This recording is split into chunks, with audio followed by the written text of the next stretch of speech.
2025 September मास 7 तारीख भाद्रव पूर्णिमा रविवार एदिन गोटे महाजागतिक घटनाटी संगठित होगाकू जाउछि अर्थात राहुग्रस्त पूर्णग्रास चंद्रग्रहणटीए हवाक जाउछि। तेबे ओडिशार विभिन्न प्रांतर तथा समग्र भारत वर्ष रे एई चंद्रग्रहण दृश्यमान हवाकू जाउछंती। तेबे आमर शास्त्रीय नीति नियम अनुसार चंद्रग्रहणर स्पर्शर 9 घंटा पूर्व आमको पाकत्याग देवनीति अन्न भोजन ए सबु निषेध रहिबार कथा।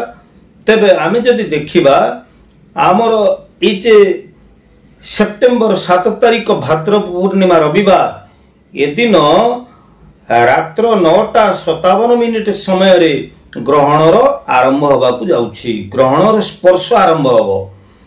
तेणु एई समय मध्यरु आमर जे ग्रहण प्रक्रिया आरंभ होबो।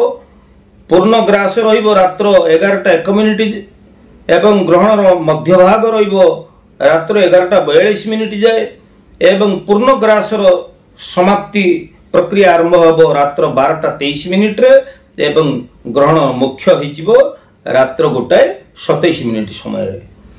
तेणु चंद्रग्रहणर स्पर्शर 9 घंटा पूर्व अर्थात 7 सेप्टेम्बर 2025 रविवार दिन 12:57 ठारू पाकत्याग अन्न भोजनादि एवं देवनीति निषेध हब।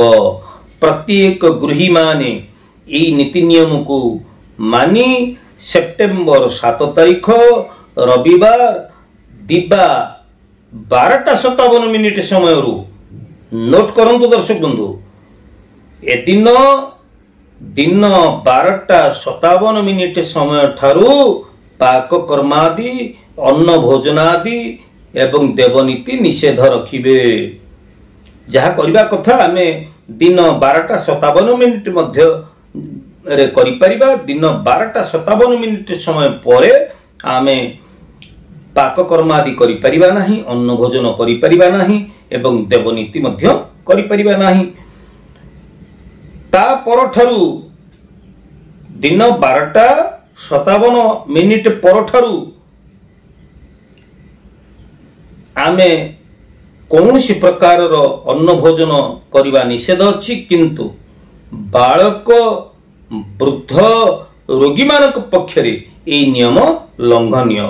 आपण मानक मन प्रश्न आसुतिबो जे ठीक अछि दिन 12:57 समय ठारू आमे ए नीति नियम को पालन करिवु, किंतु केते बेले जाए देखंतु दर्शक बंधु ए दिन रात्र 1:27 समय रे जेहेतु आमर ग्रहण सर्वमुख्य हो जाउचंती आमे राति 1:27 समय परे जेतेबेले चंद्रग्रहण समाप्ति परिसमाप्ति हो जाउची सेतेबेले आमे देवनीति ए सब करिबा ना, सेमिति नुहे।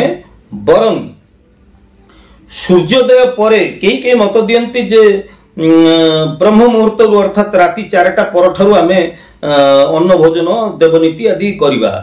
किंतु व्यक्तिगत भाव में मत दबाक चाहूँगी ए दिन सूर्योदय परे प्रातः काल रे सूर्योदय परे आमे स्नानादि सारी देव पूजा पाक कर्म सारी अन्न भोजन आदि करि परिबा। तबे दर्शक बंधु एठी मु आपण मानकु सूचना दे रखिबाक चाहे जे जदि कोनोसी गर्भिणी नारी थांती ई जे चंद्रग्रहणर स्पर्श आरंभ होउचंती राति 9:57 7 सेकंड समय ए समयरु आमर ग्रहणर सर्वमुख्य 1:26 32 सेकंड ए जे समय ग्रहणर ए जे समय अवधि रहउचंती मोट उपरे 3 घंटा 29 मिनिट 25 सेकंड ए समय भितरे रात्र जागरण रही जदि पारिबे संभव होई पारिबो ताहले गोटे नड़िया को कोଳରେ रखी गोटे नड़ियाटी को गर्भिणी नारी कोଳରେ रखी श्री विष्णु जगन्नाथ को मने मने स्मरण करिबा उचित। ता पर दिन सकाळु कौनसी नदी जल नड़ियाटी को प्रवाहमान नदी स्रोत जल स्रोत भसई दबा उचित। तबे अनेक लोक मानकर प्रश्न आसे जे दिन आम श्राद्ध कर्म रही जाइए कौन करवा। हाँ, श्राद्ध कर्म एदिन करा जाई परिबो। दिन 12:57 समय मध्य श्राद्ध कर्म आदि आपण करि परिबे। तबे आसंतु जानिबा केउ राशि मानक पई चंद्रग्रहण दर्शन रे शुभ रही।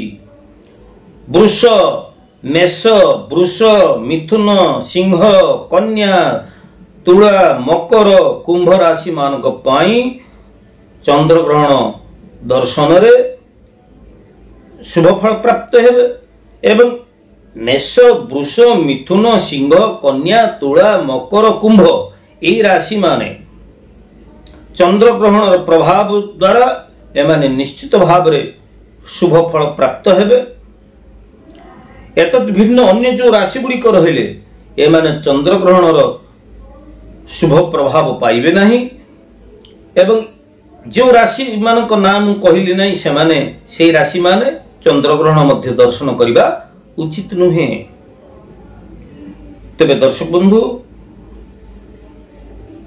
जो मानकर द्विजा नक्षत्र रोहिणी, आद्रा, पुष्या, अश्लेषा, पूर्वा फाल्गुनी, हस्ता, स्वाति, अनुराधा, ज्येष्ठा, पूर्वाषाढ़ा, श्रवणा, शतभिषा, उत्तरा भाद्र, रेवती नक्षत्र एमाने मध्य चंद्रग्रहण को दर्शन करि परिबे। नक्षत्र पाई एमाने चंद्रग्रहण को दर्शन कले शुभ फल प्राप्त हो पारे।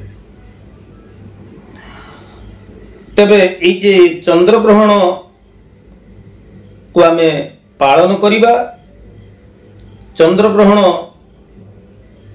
पालन करि सारिबार परदिन सूर्योदय परे आमे जदि श्रीक्षेत्रर महोदधीरे बिंदुसागर, नाभिगया, बैतरणी ओडिशा कथा कहूची, नाभिगया तथा महानदी एभली पुण्यतया नदी गुड़िकर जदि आमे स्नान करिबा ताहले अक्षय पुण्य फल आमको मिलिबो। तेबे ग्रहणर समय ये जो सूतक कालर जो समय जहाँ आम पालन करने जाऊे से समय भितरे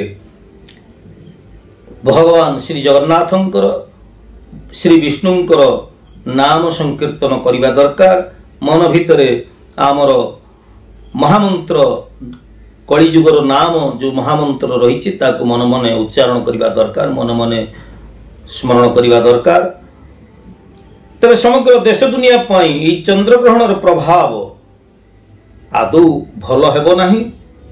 विभिन्न प्रकार प्राकृतिक दुर्विपाक, प्राकृतिक विपर्यय गुड़िक आगु देखा जिबार संभावना रही, जेमति कि भयंकर बात्या, भूस्खलन, भूमिकंप एभली सबु प्राकृतिक आपदा गुड़िक आसिबार संभावना को यह संकेत प्रदान करुछि। ता छड़ा एई राहुग्रस्त पूर्णग्रास चंद्रग्रहण पाई देश देश भितरे मनांतर मतांतर घटिबा एवं परस्पर भितरे युद्धखोर मनोवृत्ति एवं प्रतियोगितामूलक मनोवृत्ति एवं विश्व अशांतिकर परिस्थिति तो निश्चित भाव में देखा जीवो। ता छड़ा विभिन्न प्रकार संक्रामक व्याधि गुड़िक देखा जिबार संभावना आगामी दिन रे सूचना मिलुछि। सेतिपई एई जे चंद्रग्रहण समय रे आमे महामंत्र श्री विष्णु श्री हरिंकर नाम उच्चारण करिबा, मन भितरे स्मरण करिबा निहाती दरकार। एवं समग्र मानव जाति पई आमे भगवान को प्रार्थना करिबा, विश्व शांति पई मध्य आमे भगवान को प्रार्थना करिबा उचित ना। आपण कोन मत दउछंती दर्शक बंधु? निश्चित भाव रे आपनकर सुचिंतित मतामत अपेक्षा रे मु ज्योतिर्विद सुधीर। तेबे आज रे उपस्थापन आपन केमते लागिला? आपनकर सुचिंतित मतामत अपेक्षा रे जय जगन्नाथ।